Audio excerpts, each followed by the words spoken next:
Hello friends, I am Neeraj Kumar और आपके लिए 11th क्लास केमिस्ट्री का some basic concept of chemistry part 3 लेके आए हैं। पार्ट 1 पार्ट 2 बता चुके हैं। केमिस्ट्री का डिफिनेशन और क्लासिफिकेशन ऑफ मैटर, एलिमेंट का क्लासिफिकेशन हमने बताया था कि आर्टिफिशियल एलिमेंट क्या होता है, नेचुरल एलिमेंट क्या होता है, इस पर डिस्कशन कर चुके हैं। आज कुछ फिजिक्स से रिलेटेड है। सम बेसिक कॉन्सेप्ट चैप्टर आपका चल रहा है। पता है कि सम बेसिक कॉन्सेप्ट छोटे छोटे टर्मों को मिला के बनाया गया है। उसके बाद लॉ ऑफ केमिकल कम्बिनेशन आएगा। तो फिजिकल क्वांटिटी आज हम चर्चा करते हैं। फिजिकल क्वांटिटी क्या है? तो वैसे क्वांटिटी जिसको हम मेजर कर सकते हैं, वैसे क्वांटिटी को हम क्या कहते हैं? फिजिकल क्वांटिटी कहते हैं। जैसे मास है, लेंथ है, टेम्परेचर है, टाइम है, वॉल्यूम है। जितने भी क्वांटिटी आप फिजिक्स या केमिस्ट्री में पढ़ते हैं, जो भी क्वांटिटी फिजिक्स या केमिस्ट्री में मेजरेबल है, यानी आप उसको माप सकते हैं, वैसे क्वांटिटी को हम क्या कहते हैं? फिजिकल क्वांटिटी कहते हैं। और फिजिकल क्वांटिटी का देखिए definition. Physical quantity, the quantity which can be measurable called physical quantity. Mass, length, force और भी इसी तरह से बहुत से क्वांटिटी आ जाएंगे। डेंसिटी है, वॉल्यूम है, इलेक्ट्रिक करंट है, जो भी है। मैंने कहा है वैसा क्वांटिटी जिसको आप मेजर कर सकते हैं, वैसे क्वांटिटी को क्या कहते हैं? फिजिकल क्वांटिटी कहते हैं। क्लियर है? अब बात करते हैं यूनिट की। यूनिट किसको कहते हैं? जो फिजिकल क्वांटिटी आप ले रहे हो, उस फिजिकल क्वांटिटी को मेजर करना पड़ेगा। तो मेजर करने के लिए कुछ हमको स्टैंडर्ड चाहिए। तो जो स्टैंडर्ड का हम सिलेक्शन करेंगे उस फिजिकल क्वांटिटी को मापने के लिए, उसी को यूनिट कहते हैं। ठीक है? जैसे मान लीजिए दूध मापने वाला एक भगोना रखता है जिससे दूध देता है, तो वो एक प्रकार का स्टैंडर्ड है। वो एक बार देता है तो कहता है 250 ग्राम दूध हो गया, 2 बार देता है आधा किलो दूध होगा, तो वो दूध मापने का स्टैंडर्ड है। ठीक उसी प्रकार से ये तो व्यवहारिक स्टैंडर्ड है, लेकिन उसी तरह से हमारे फिजिक्स केमिस्ट्री में भी फिजिकल क्वांटिटी को मापने के लिए जो स्टैंडर्ड सेलेक्ट करते हैं, उसी स्टैंडर्ड को हम क्या कहते हैं? यूनिट के नाम से जानते हैं। यानी यूनिट क्या है? तो to measurable a physical quantity a standard is required, this standard is called unit। कहता है फिजिकल क्वांटिटी को मापने के लिए एक स्टैंडर्ड की आवश्यकता है, उसी स्टैंडर्ड को हम क्या कहते हैं? यूनिट कहते हैं। जैसे हम लेंथ, जैसे मीटर है, किलोग्राम है, जैसे लेंथ की बात करते हैं। लेंथ हम किस में मेजर करते हैं दोस्त स्टूडेंट्स? मीटर में मेजर करते हैं। तो मीटर क्या हुआ? लेंथ का यूनिट हो गया। अब किलोग्राम, हम मास किस में मेजर करते हैं? किलोग्राम में मेजर करते हैं। तो किलोग्राम क्या है? मास का यूनिट है। टाइम को मेजर करते हैं सेकंड में, तो टाइम क्या है? यूनिट है किसका? टाइम। सेकंड किसका यूनिट है? टाइम का यूनिट है। तो समझ में आ गया ना? यूनिट क्या है? जो स्टैंडर्ड सेलेक्ट करते हैं फिजिकल क्वांटिटी को मापने के लिए, उसी स्टैंडर्ड को हम क्या कहते हैं? यूनिट के नाम से जानते हैं। अब ऐसा यूनिट क्या है? इसका पूरा नाम क्या है? देखिए, ऐसा unit, the full name is international system of units. ये फ्रांस का सिस्टम है। ये पूरे कई देशों को मिला के एक ये सिस्टम बनाया गया, जिसको इंटरनेशनल सिस्टम ऑफ यूनिट कहा गया। इसके अंतर्गत 7 बेसिक यूनिट लिए गए, या इसी को कह सकते हैं 7 फंडामेंटल यूनिट को सिलेक्ट किया गया है। कौन कौन से बेसिक यूनिट है? देखिए, in this system there are 7 base और फंडामेंटल यूनिट। इसको बेस यूनिट भी कह सकते हो, फंडामेंटल यूनिट भी कह सकते हो। यानी ऐसा सिस्टम में 7 फंडामेंटल या बेस यूनिट है। कौन कौन है? Mass, length, time, temperature, electric current, luminous intensity, amount of substance, ये 7 हैं। अब चूंकि ये बेस फिजिकल क्वांटिटी है, चूंकि ये फिजिकल क्वांटिटी है और बेस भी कह सकते हो, बेस फिजिकल क्वांटिटी भी, या इसी को फंडामेंटल फिजिकल क्वांटिटी भी कह सकते हो। और इसको मापने के लिए जो यूनिट बनेंगे उसको क्या कहेंगे? बेस यूनिट कहेंगे। ये सब क्या है? बेस यूनिट है। और बेस फिजिकल क्वांटिटी के लिए बेस यूनिट बने। ये इसका सिंबल है। जैसे मास को एम में मेजर कर, स्मॉल एम लिखते हैं, मास को हम एम स्मॉल एम से डिनोट करते हैं और किलोग्राम में मापते हैं। किलोग्राम को शॉर्ट में केजी लिखते हैं। लेंथ को एल मीटर मेजर करते हैं, एम लिखते हैं। टाइम को टी स्मॉल टी से डिनोट करते हैं, सेकेंड लिखते हैं। टेम्परेचर को कैपिटल टी से दिखाते हैं, केल्विन में मेजर करते हैं। इलेक्ट्रिक करंट को एम्पियर में मेजर करते हैं और कैपिटल आई से इंडिकेट करते हैं। लुमिनस इंटेंसिटी, प्रकाश की तीव्रता, प्रकाश में कितनी इंटेंसिटी है उसको मेजर करते हैं। इसको कैपिटल आई स्मॉल वी से डिनोट करते हैं। मापते किस में है? कैंडला में। Amount of substance, small mass, यानी एटम और मॉलिक्यूल के मास को मापने के लिए एक स्पेशल यूनिट बनाया गया, अमाउंट ऑफ सब्सटेंस। इसको किससे डिनोट करते हैं? स्मॉल एन से। मापते किसमें? मोल में। मोल विषय में जान ही रहे। क्लियर हो गया?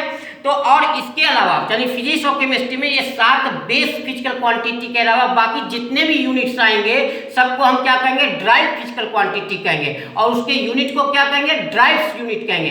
जैसे वॉल्यूम, वॉल्यूम एक्चुअली में होता क्या है, length into breadth into height होता है, यानी 3 लेंथ को मिला के बनता है। तो लेंथ किससे बना, तो वॉल्यूम किससे बना, तो लेंथ का ही मल्टीपुल करके बना। तो वॉल्यूम कैसा यूनिट है, ये आपका ड्राइव फिजिकल क्वांटिटी है। ठीक है, क्लियर हो गया। इसी तरह से मान लीजिए डेंसिटी की बात करते हैं। डेंसिटी क्या है, तो डेंसिटी होता है मास बाय वॉल्यूम।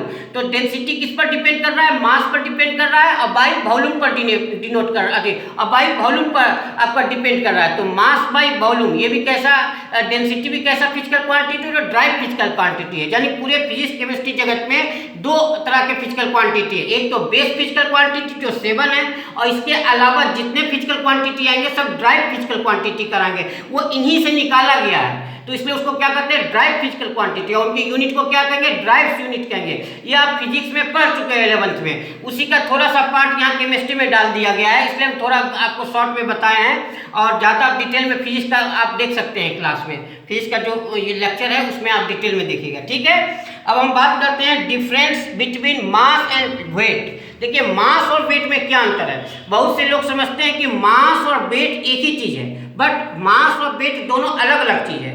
मास क्या है, मास और वेट में क्या अंतर है, तो पहले तो ये समझ लीजिए कि मास जो है किसी सब्सटेंस के अंदर कितना मैटर उपस्थित है उसको हम मास कहते हैं, जबकि वेट एक प्रकार का फोर्स है। वेट क्या है, फोर्स है। अब कौन सा फोर्स, जैसे मान लीजिए इस वस्तु का अगर हम वेट निकाले तो इसको पृथ्वी, अगर पृथ्वी पर रखा है तो पृथ्वी कितने फोर्स से इसको अपने तरफ अट्रैक्ट कर रही है, वही फोर्स का अमाउंट इस वस्तु का क्या कहलाएगा, वेट कहलाएगा।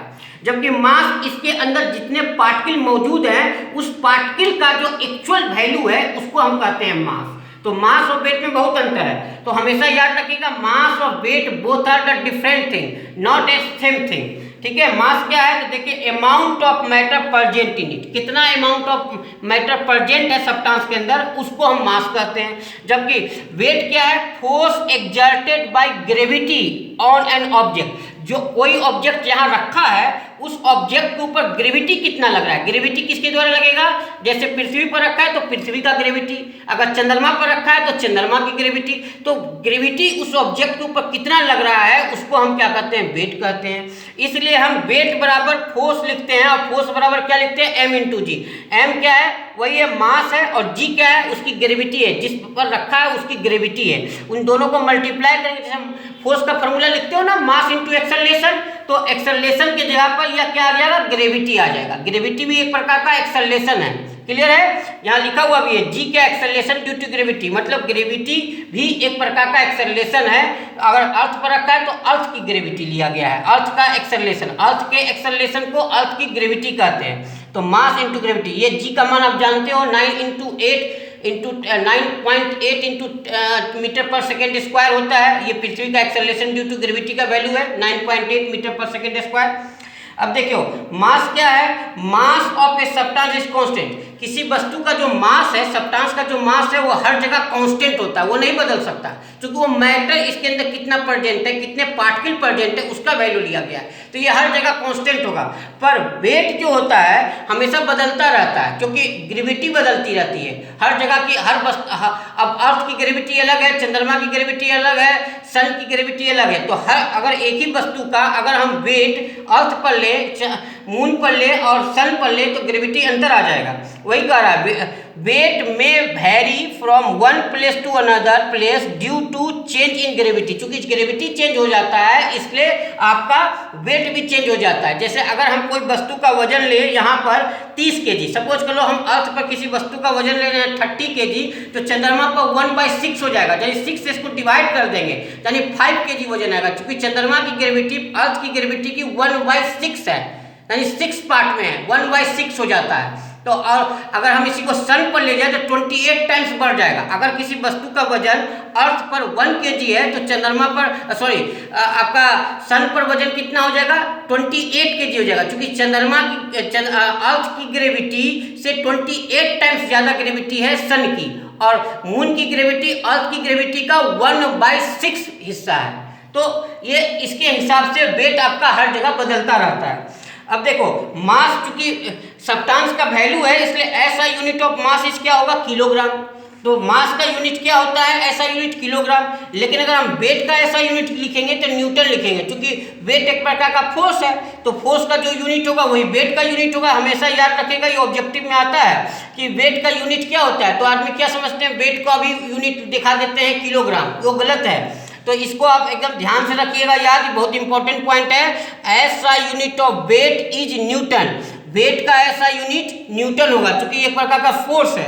ठीक है, अब देखिए टेम्परेचर के विषय में हम बता रहे हैं। टेम्परेचर का ऐसा यूनिट हमने केल्विन देखा है। किसी वस्तु का टेम्परेचर जो है हम 3 स्केल में मेजर करते हैं, सेल्सियस स्केल, फारेनहाइट स्केल और केल्विन स्केल में। ठीक है, यहाँ देखिए लिखा हुआ है temperature is measured in 3 scales, 3 scale में मेजर करते हैं। कौन कौन से में? डिग्री सेल्सियस, डिग्री फारेनहाइट और केल्विन। केल्विन के विषय में आपको पहले से मालूम है कि इट इज द ऐसा यूनिट ऑफ टेम्परेचर है। अब देखिए डिग्री सेल्सियस, डिग्री फारेनहाइट और केल्विन के बीच एक रिलेशनशिप होता है C/5 F-32/9 K-273/5। F यहाँ पर क्या होगा फारेनहाइट का वैल्यू दीजिएगा, C के जगह पर सेल्सियस का वैल्यू दीजिएगा, K के जगह पर केल्विन का वैल्यू रखेंगे। तो इन तीनों के बीच में एक रिलेशनशिप है, इसको याद कर लीजिए बहुत अच्छे तरीके से क्योंकि इस पर बहुत से नोमिनिकल बनते हैं। अब जहाँ C का वैल्यू जो आएगा डिग्री सेल्सियस का वैल्यू यहाँ रख देंगे। अब मान लो इन दोनों के बीच का फार्मूला से आपका नोमिनिकल आएगा तो इन दोनों को लेके बनाइए, अगर इन दोनों के बीच का आएगा तो इन दोनों को लेके नोमिनिकल बनाइए। अब C के जगह पर जान ही रहे हैं सेल्सियस का वैल्यू रखिएगा, K के जगह केल्विन का, F के जगह फारेनहाइट का। तो इससे बहुत से नोमिनिकल आपके सोल्व हो जाएंगे कंपटीशन के भी, और आपके स्कूल आपके जो 11th के एग्जामिनेशन में आएंगे उसके भी नोमिनिकल सोल्व हो जाएंगे। इस पर नोमिनिकल आता है एग्जामिनेशन में, इसको बहुत अच्छे तरीके से याद कर लीजिएगा। अब देखिए इसके बाद कुछ छोटे छोटे टर्म है, अनसर्टेनिटी है, साथ साथ सिग्निफिकेंट वैल्यू है। उसके बाद हम लॉज ऑफ केमिकल कॉम्बिनेशन पर चलेंगे। लॉज ऑफ केमिकल कॉम्बिनेशन में 4 तरह के लॉज है, उस पर चर्चा करेंगे अगले क्लास में। ठीक है, तो इस अगले क्लास में ये सारे टर्म्स याद हो जाना चाहिए और साथ में ये फॉर्मूला याद हो जाना चाहिए। सारे स्टूडेंट ध्यान से देख लीजिए। ठीक है, थैंक यू वेरी मच।